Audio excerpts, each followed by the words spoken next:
Hola, ¿qué tal? Un saludo muy especial. Bienvenidos a esta tercera entrega para este curso asistido por la virtualidad para ministros extraordinarios de la Eucaristía. Vamos a profundizar hoy en un tema maravilloso que es sobre la liturgia, celebración del misterio pascual.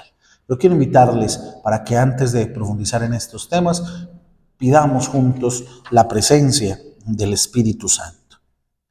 Padre Santo, Dios Todopoderoso y Eterno, que movido de tu amor por nosotros, has querido reunir de nuevo por la sangre de tu Hijo y la fuerza del Espíritu a los hijos dispersos por el pecado. Haz que tu iglesia, unificada por virtud y a imagen de la Trinidad, aparezca ante el mundo como cuerpo de Cristo y templo del Espíritu, para alabanza de tu infinita sabiduría, tú que vives y reinas por los siglos de los siglos. Amén. Gloria al Padre y al Hijo y al Espíritu Santo, como era en el principio, ahora y siempre, por los siglos de los siglos. Amén.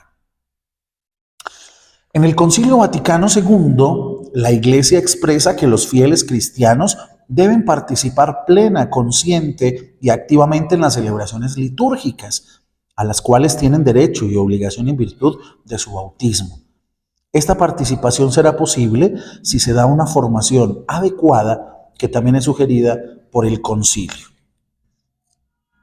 En este tema de hoy vamos a mirar cómo la liturgia, cómo el culto litúrgico, cómo la misma vida litúrgica de la Iglesia nos va adentrando en el misterio pascual de nuestro Señor Jesucristo. Hay que decir entonces que Jesucristo, el enviado del Padre, envió a su vez a los apóstoles a predicar el Evangelio, cuyo núcleo es el anuncio de su misterio pascual de muerte y resurrección, y también a realizar esta obra de salvación que anunciaban mediante el sacrificio y los sacramentos. Cristo está presente en su iglesia, sobre todo en la acción litúrgica, está presente en el sacrificio de la misa, sea en la persona del ministro, ofreciéndose ahora por ministerio de los sacerdotes, el mismo que entonces se ofreció en la cruz, sea todo bajo las especies eucarísticas. Está presente con su fuerza en los sacramentos, de modo que cuando alguien bautiza, es Cristo quien bautiza. Está presente en su palabra, pues cuando se lee en la iglesia la Sagrada Escritura, Él es el que habla. Está presente por último cuando la iglesia suplica y canta salmos, el mismo que prometió: donde están 2 o 3 congregados en mi nombre, allí estoy yo en medio de ellos. Mateo 18:20, Sacrosanctum Concilium número 7. Toda la celebración litúrgica, por ser obra de Cristo sacerdote y de su cuerpo, que es la iglesia, es acción sagrada por excelencia, cuya eficacia con el mismo título y el mismo grado no la iguala ninguna otra acción de la iglesia. Por eso se habla de la Eucaristía como la oración por excelencia de la iglesia. ¿Qué es un rito? El rito se define como un conjunto de acciones simbólicas que se repiten habitualmente según unas formas prescritas, ya sea de modo explícito o de modo reservado. El rito no es exclusivo de la liturgia, es una práctica social y está ligado a la idea de tradición. Desde niños nos han preparado para realizar ritos o rituales porque el ser humano es por naturaleza un animal ritual. El ama de casa, sin saberlo, sigue un ritual cuando al servir la mesa, primero sirve la entrada, después el plato de fondo y finalmente el postrecito y el café. Las cosas buenas o útiles pueden pervertirse. También el rito, siendo algo útil y bueno, puede degradarse y convertirse en ritualismo. Esto es cumplir el rito por el rito, olvidando aquello por lo que está hecho, y sobre todo de aquellos para los que está hecho. Jesús criticaba a los fariseos la costumbre de lavar bien las manos hasta el codo, olvidando purificarse por dentro, donde el pecado es la verdadera impureza. Mateo 23:25. Allí es donde les va a llamar sepulcros blanqueados.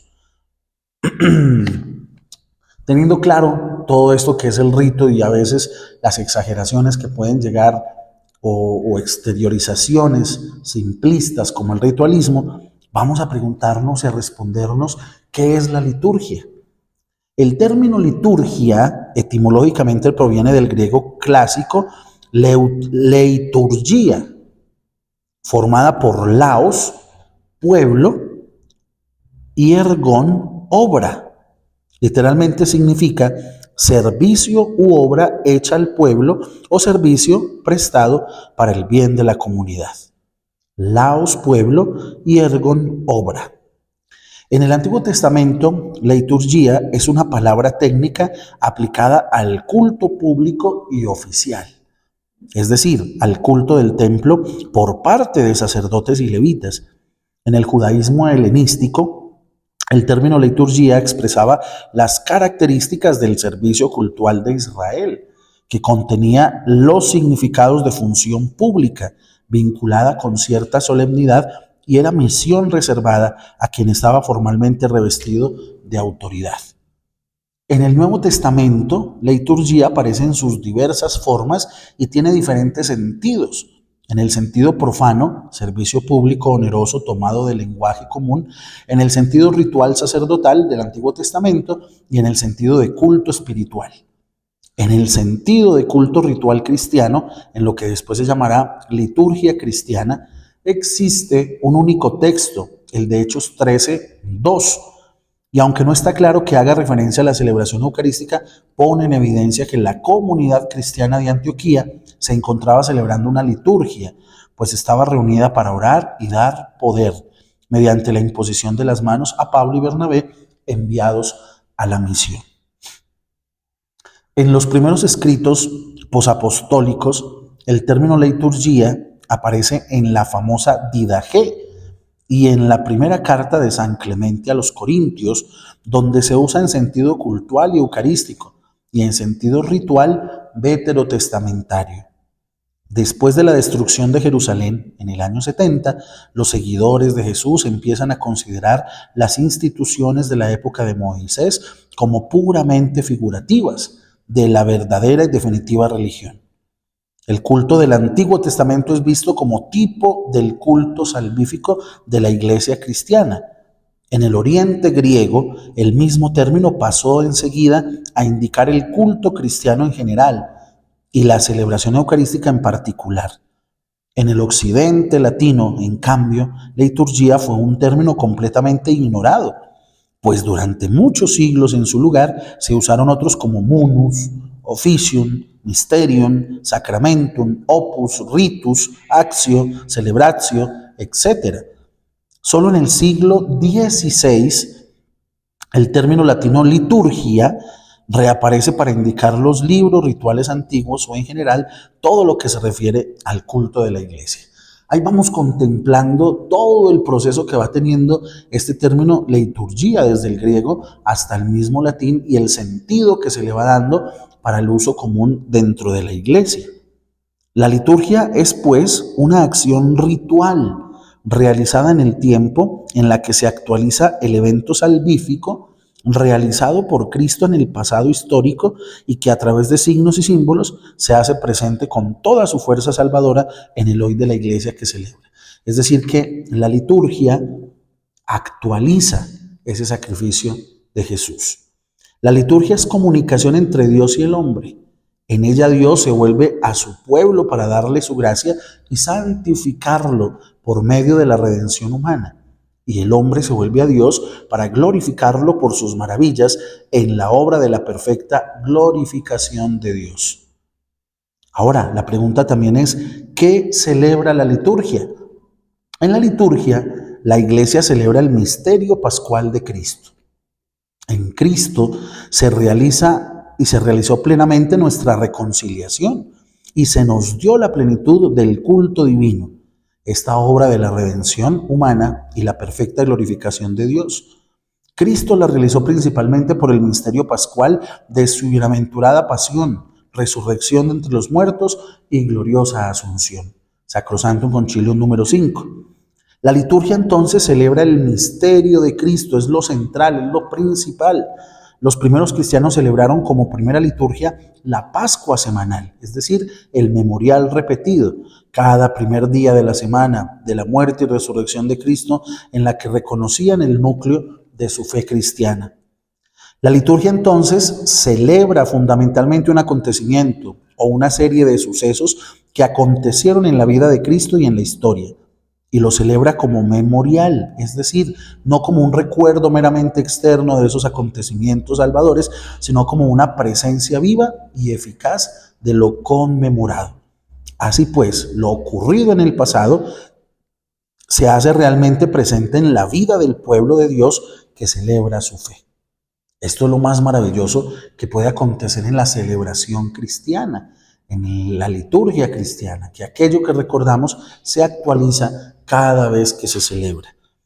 El Vaticano II afirma que la liturgia es la cumbre y la fuente de la actividad de la Iglesia, aunque no sustituye a las demás actividades de la misma. Es el ámbito más propio del encuentro de santificación de los hombres y glorificación de Dios. A ella llegan los creyentes para constituirse como iglesia, signo del amor de Dios.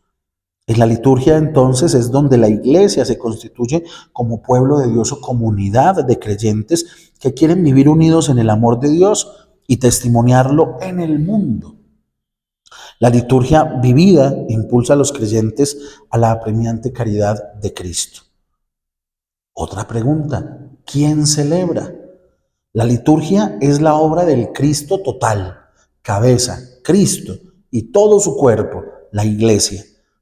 Cristo es el protagonista absoluto de la celebración. No es ni el cura, no es ni el showman, no es nada de esto, es Cristo. Y su presencia la hace eficaz.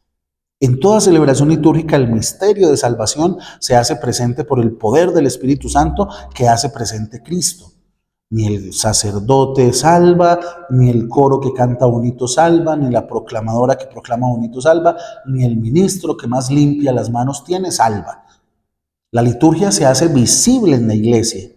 Es toda la comunidad que celebra el cuerpo de Cristo unido a su cabeza. Esta comunidad eclesial se concreta en la asamblea convocada por la palabra de Dios para actualizar y renovar la alianza. En la celebración litúrgica, toda la asamblea es celebrante, cada cual según su función. El ministro ordenado preside la celebración, pero todos los fieles cristianos celebran cuando participan, según su grado de responsabilidad y de ejercicio de la misión eclesial por el sacerdocio bautismal. O sea que el laico, el señor, la señora, el viejito, la viejita, cuando van a misa pueden decir, voy a ir a celebrar la misa. Se puede decir, porque todos celebramos y uno es quien preside. La liturgia está estructurada para que la realice el pueblo sacerdotal como asamblea y dentro de distintos ministerios, servicios y oficios litúrgicos requeridos por la misma comunidad. Ahora, ¿cómo celebra? La celebración litúrgica del misterio pascual de Cristo se realiza a través de signos y símbolos sensibles y eficaces. El hombre expresa y percibe las realidades espirituales a través de signos y símbolos materiales. Se comunica con los demás mediante palabras, gestos y acciones de igual manera. Dios utiliza los signos y símbolos para comunicarse con los hombres. Todas las realidades sensibles pueden llegar a ser un lugar de expresión de la acción de Dios que santifica a los hombres y de la acción de los hombres que rinden culto a Dios. El lenguaje de los signos es el mejor vínculo para que el mensaje de Cristo penetre las conciencias de las personas y desde allí se proyecte en la vida moral de un pueblo, en sus actitudes vitales, en sus instituciones y en todas sus estructuras. San Juan Pablo II. ¿Cuáles son los principales signos litúrgicos? Los siguientes. Primero, las personas, la asamblea, el presidente, los ministros y servidores. Segundo, la palabra, las lecturas, la homilía, la oración, los cantos. Tercero, las acciones, las aclamaciones, los gestos y posturas. Cuarto, los lugares, la sede, el altar, el ambón, el templo.